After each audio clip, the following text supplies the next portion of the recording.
last time I flew a kite, I wasn't flying a kite. Drip, drip, drip.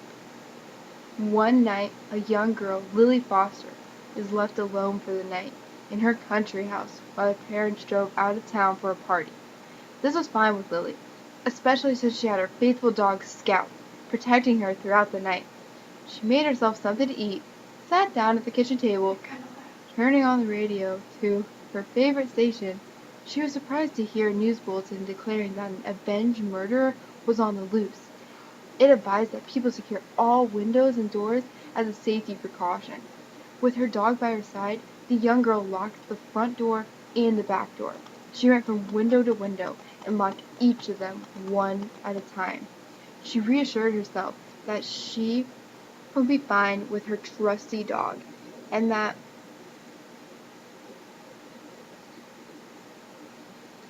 And not her parents would be home shortly, anyway. So Lily had a pleasant, peaceful evening, and finally, she decided around 11 o'clock it was time for bed. She climbed the stairs to her bedroom and slid under the big, warm blanket on her bed. Before closing her eyes, reached her hand out under the bed and allowed her dog to lick it. She did this every night because it comforted her. A short while later, she awoke to the sound of scratching noises at her bedroom window. She eyed the window and reminded herself the whole house was locked and she was safe. She stuck her hand under the bed and felt her dog's slobbery tongue cross over the palm of her hand. She sighed and went back to sleep.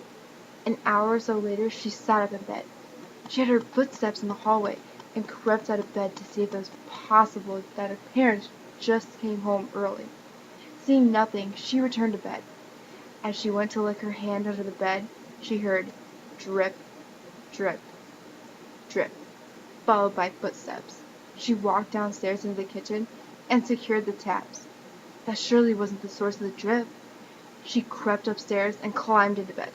This is silly, she told herself. I'm probably just imagining things.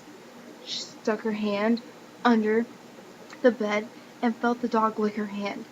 An hour later, she woke again. A little mad at this point, she jumped out of bed.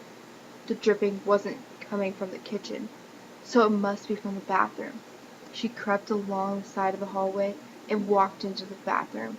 She groped along the side of the wall with her left hand, looking for the light switch. She flicked on the light and gasped. There, hanging from the shower rod was Scout. Skinned, a pool of blood had formed on the bathroom tile with a continuous drip, drip, drip as the blood from the dog hit the ground. Something on the wall caught her eye. Written on the wall was a message in blood. Humans can lick too.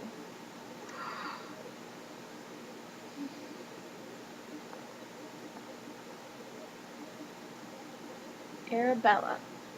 A little girl named Penny Warren was given a small doll by her parents. The doll was a gift from her ancient great-aunt who had now passed on. Penny was instantly unnerved by the doll, who had a nasty little black eyes that seemed to follow her around the room with a sinister grin on her face.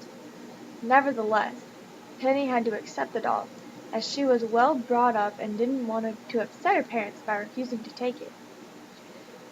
Her parents told her that the doll's name was Arabella, which made Penny even more afraid of it. It seemed to make it more human. Even so, it was just a doll, barely reaching above her knees. So, to put her mind at rest, she hid Arabella into the little cupboard under the stairs, under some boxes where her parents wouldn't see her. It wasn't until a few nights later, when Penny was lying in bed, that she heard a noise, a shuffling sound that went on for about 5 minutes. Then a brief dragging noise, and finally a scuttling like footsteps ran very fast. Penny was paralyzed with fear, her knuckles turning white from clutching her blanket. Then she heard a voice, soft and eerie, childlike, quiet enough not to wake her parents. Penny was always left with the door open and the lamp in the hall, as she was still a little scared of the dark. Therefore, she could hear more through the open door.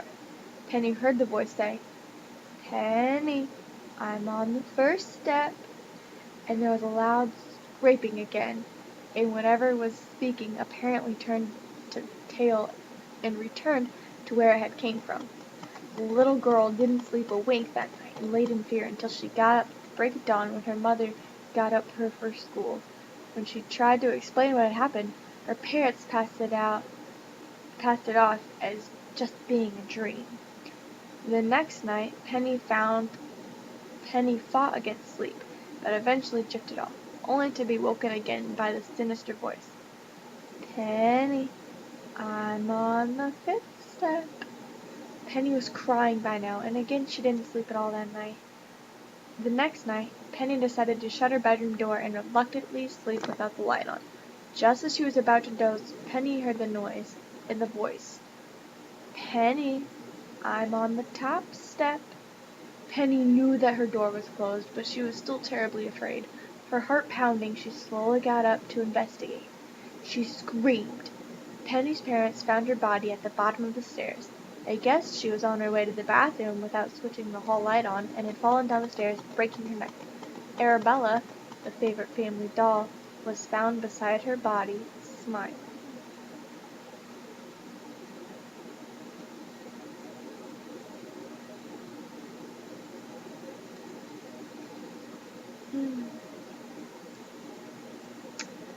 The last time I flew a kite, I wasn't flying a kite. The sky was so blue